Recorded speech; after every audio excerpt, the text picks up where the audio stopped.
If bedtime is taking 1 to 2 hours, you're not doing a long, sweet routine. You're doing a nightly negotiation with a tiny person who has no concept of your morning meeting. And if you feel like you're failing because it takes forever, I need you to hear this clearly. This is usually not a willpower problem. It's a pattern problem.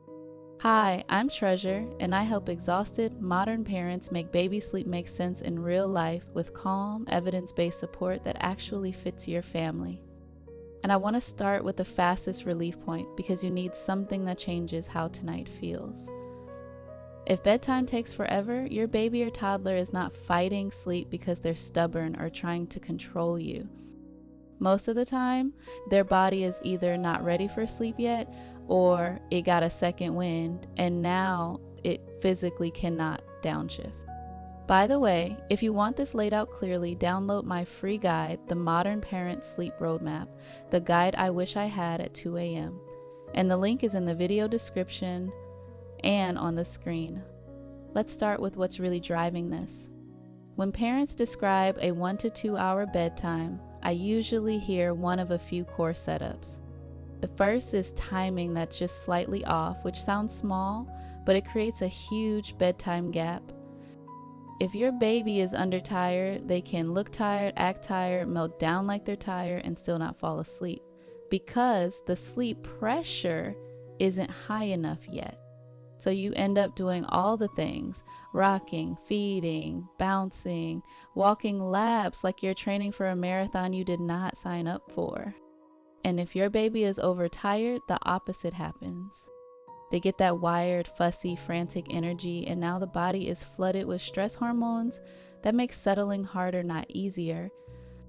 That's the cruel part. You try harder, they get more activated, and suddenly bedtime becomes a whole event. Here's what's actually going on under the surface. Your baby's sleep drive builds during the day, and the brain loves patterns. If the last stretch of the day is too long, too short, or too chaotic, you don't get that clean slide into sleep. You get a tug of war between tired and wired. And if you're thinking, but I followed the wake window chart, I'm going to lovingly tell you a truth. Charts are ranges, not commandments. Your baby is a person, not a spreadsheet. There are a few common patterns that create this exact problem. One big one is a late nap situation.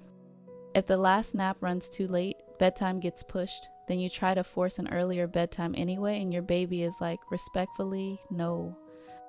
Or the last nap is short and cranky, and now you're trying to squeeze an entire bedtime routine into a baby who is already emotionally done for the day. Another pattern is the bedtime routine that accidentally becomes stimulating. You think you're winding down, but your baby hears bath, lights, songs, book, extra book, one more song, a little snack, a little water, a little bouncing, a little walking, and they're like, this is the night show, and I'm the headliner. Especially for sensory sensitive kids, that much input can keep the nervous system revved up. Another big one is sleep onset associations, which is a fancy way of saying how your baby falls asleep is what their brain expects when they drift between sleep cycles. So if bedtime takes 1 to 2 hours of rocking, feeding, or holding, your baby learns that is the doorway into sleep. Then your baby tries to recreate that doorway again and again because it feels safe and familiar. That does not mean you ruined anything. It means your baby's brain is doing exactly what it's designed to do. Repeat what works. Now let's talk about what helps starting tonight. I'm going to give you the fewest moves plan, not a giant checklist that makes you feel like you need a project manager just to get to 8 p.m. The first move is to pick a bedtime anchor that you can actually protect. It's not the perfect bedtime, a sustainable bedtime. If bedtime has become a 2-hour ordeal, your current bedtime is probably not bedtime. It's the start of a long settling window. So instead, choose a consistent start time for the routine and a consistent lights out time with a short gap between them. But think simple and boring. Short routine, same order, Dim environment, minimal talking, minimal movement. If you're doing this solo, boring is your best friend. It saves your energy and it teaches your baby what's coming. And if you have a partner, this is where teamwork matters. One person runs the routine, the other resets the house and protects the calm. Because chaos in the background leaks into bedtime even when you don't realize it. Let me show you the smallest changes that make the biggest difference. Shorten the routine. A lot of parents accidentally lengthen it as a response to resistance. And that teaches the brain that bedtime is a long, interactive hangout. Instead, keep it consistent and brief. Milk or feeding, then the rest of the routine, then into the sleep space. If your baby is older and feeding is a major comfort tool, we can still be gentle about this, but we want the pattern to move toward I can settle in my sleep space without a marathon first.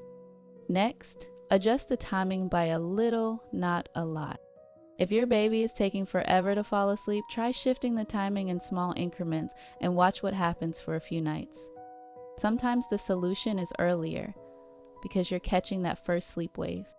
Sometimes the solution is later because your baby simply isn't ready yet. The clue is what the resistance looks like. If they're wide awake and playful, that's usually a readiness problem. If they're crying, rubbing eyes, melting down, arching, and you can't soothe them into settling, that's often overtired and overstimulated. And please do not fall for the myth that keeping them up later will wear them out. Overtired does not mean extra sleepy. Overtired often means extra fight. Now, if your child is a toddler, bedtime taking 1 to 2 hours is often a boundary plus schedule combo. Toddlers will absolutely discover that bedtime is where they can request their entire life story, and also a banana. And you are not mean for setting a loving limit. You're not ignoring needs. You're teaching the skill of resting. So for toddlers, pick a short script you can repeat calmly. Something like, it's bedtime, I love you, I'll see you in the morning. Not a debate, not a courtroom, a calm, boring closing statement. Then respond consistently in the same low energy way. If you change the rules every night, your toddler will keep auditioning for the version of bedtime that turns into a party. Here's a myth I want to bust gently. If bedtime takes forever, it is not proof you need a longer routine. It's usually proof your routine has become the delay. Your baby does not need 15 extra minutes of love. They need the same love delivered with a predictable finish line. And if you're feeling guilty because your baby wants more and you're saying no, let's reframe it.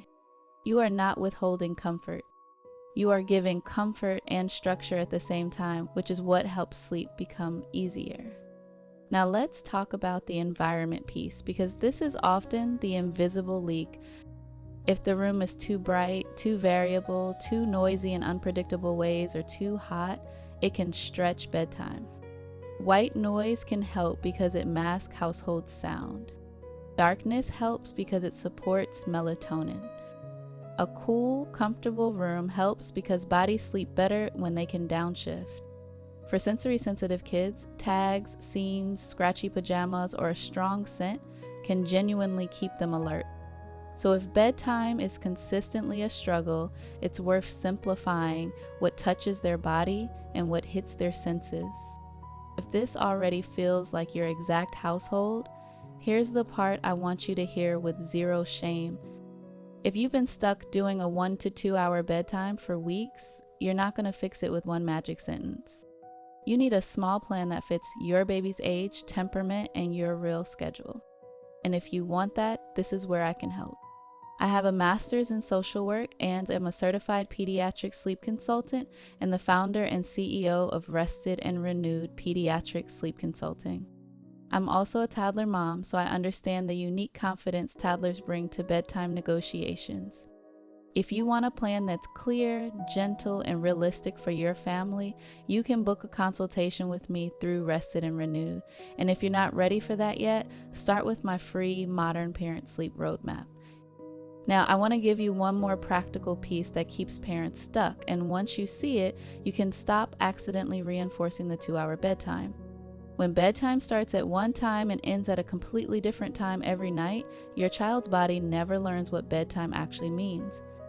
It becomes a moving target.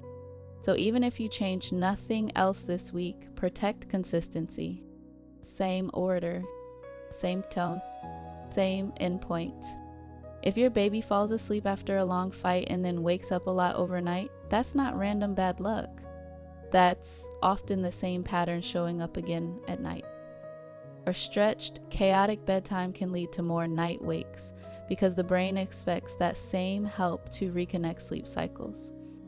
So when you tighten bedtime, you're not just trying to get your evening back, you're often improving the whole night. And here's when I'd stop guessing and get extra support.